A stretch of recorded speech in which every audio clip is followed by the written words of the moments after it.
What's going on, everybody? Yes, it's me again. Now I know I've introduced myself already in these other two videos that I did, but hey, here we go.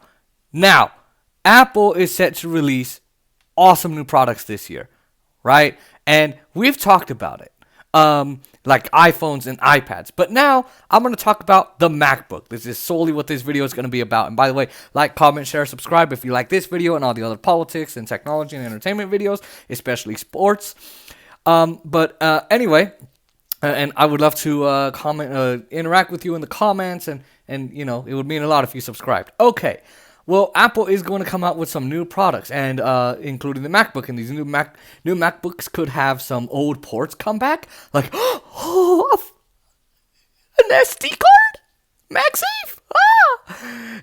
No Touch Bar, and as I said, it could have MagSafe.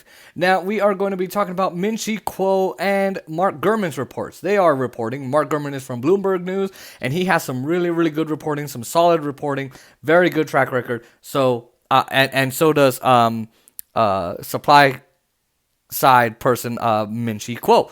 Now, Min-Chi Kuo and Mark Gurman are going to talk about a lot, but we must first review that in 2016, Apple abandoned the MagSafe charger. And that was really nice because on a MacBook, you could actually charge your phone using a magnetic charger, which comes with a different cable than you have now, and it would actually charge your Mac, and it would keep your Mac from sliding off the table if you tripped over it or someone stepped over it or something happened, or ripping the cord because, well, it came out. So I'm not happy that they did that. I have a 2017 Mac, and yeah, no. Terrible mistake by Apple. Now, Min-Chi Kuo is also saying that these new Macs, will be equipped with more I/O or legacy ports.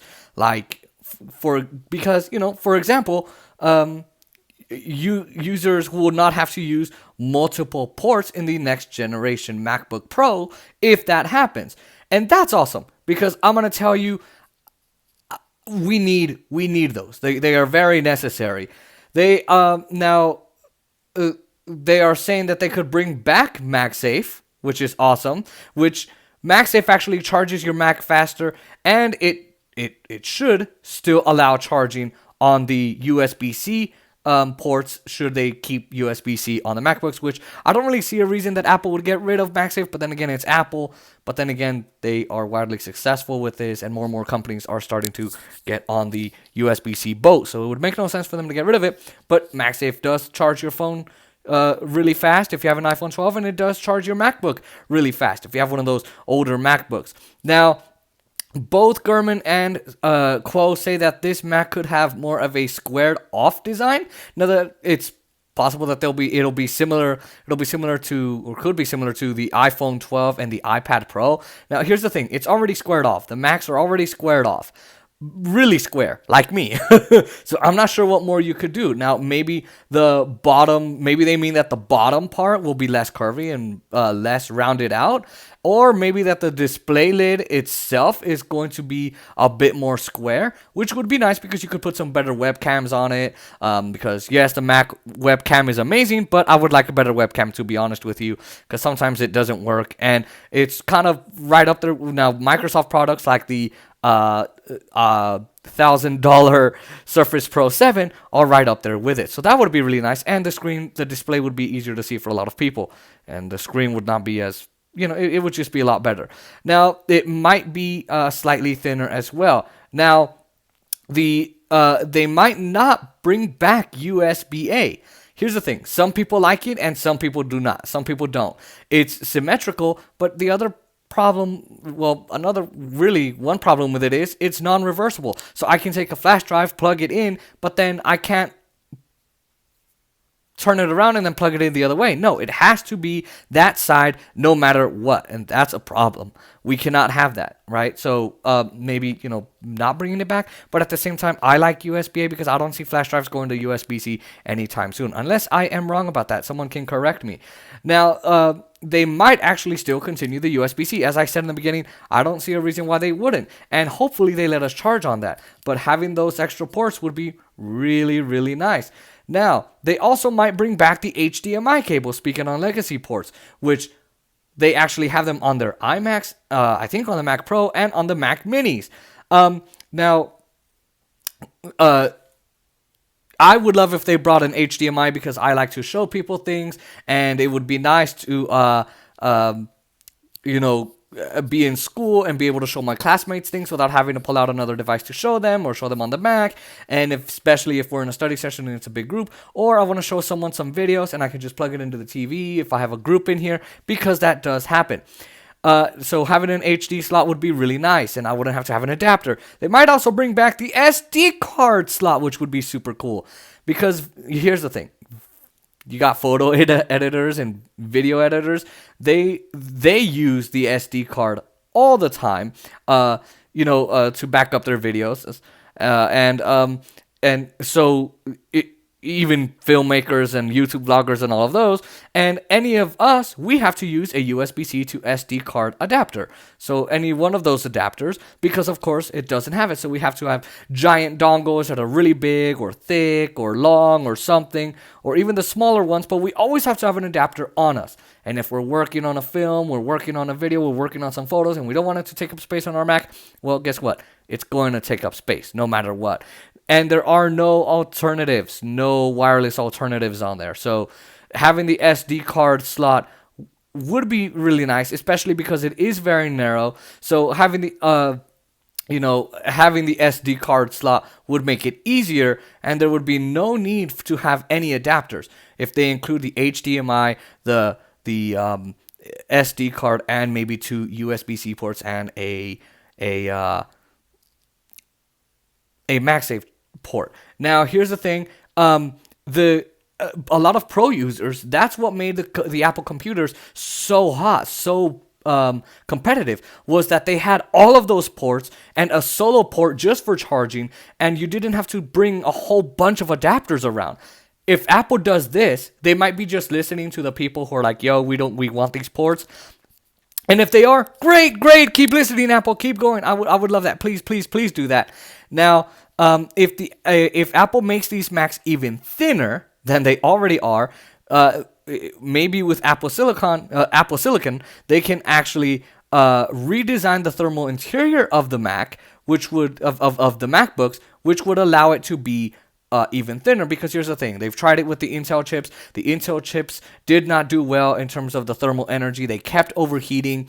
You would just stream a live video, or you would edit a video, or convert a meeting from Zoom, a meeting recording from Zoom, and it would even just loading files up was slowing down. It was overheating, and to the point where the fans sounded like jet engines. I would do a network speed test, and it would like overheat to the point where I thought I was in a plane. I'm not even kidding. So that would be really nice if they did that. Now, another rumor that came out from Min Chi Kuo and Mark Gurman is that they might happily remove the touch bar. Oh! Yes! I cannot tell you how much I hate the touch bar. Now, some people are split on it. Some like it. Some use it. Some actually use it to have predictive text when sending iMessages, changing the volume or the brightness on a slider instead of having to press a button rapidly like this. But I'm going to tell you right now, you don't actually have to do that. You can just press and hold until it gets to the brightness you want, and then push it a couple times if you want it lower, higher. I don't know. I personally hate the touch bar. Most people say it freezes on them. I have another MacBook here at home that's a family one. It is absolutely a terrible thing, because here's the thing. The touch bar is a strip of a screen, and it's an OLED screen, OLED, and it's meant to change every single time. The buttons change if you're in an app, if you're on the web, if you're in a document, whatever it is.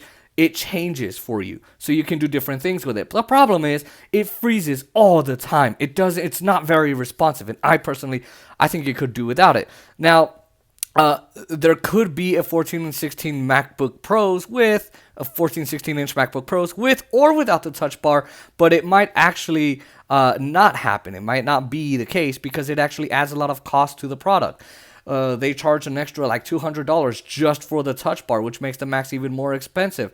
Without the touch bar, it could actually bring lower prices to the Mac. So it could be at just a starting price of $2,000, which is, in my opinion, still a lot, but for an Apple computer, it's actually worth it.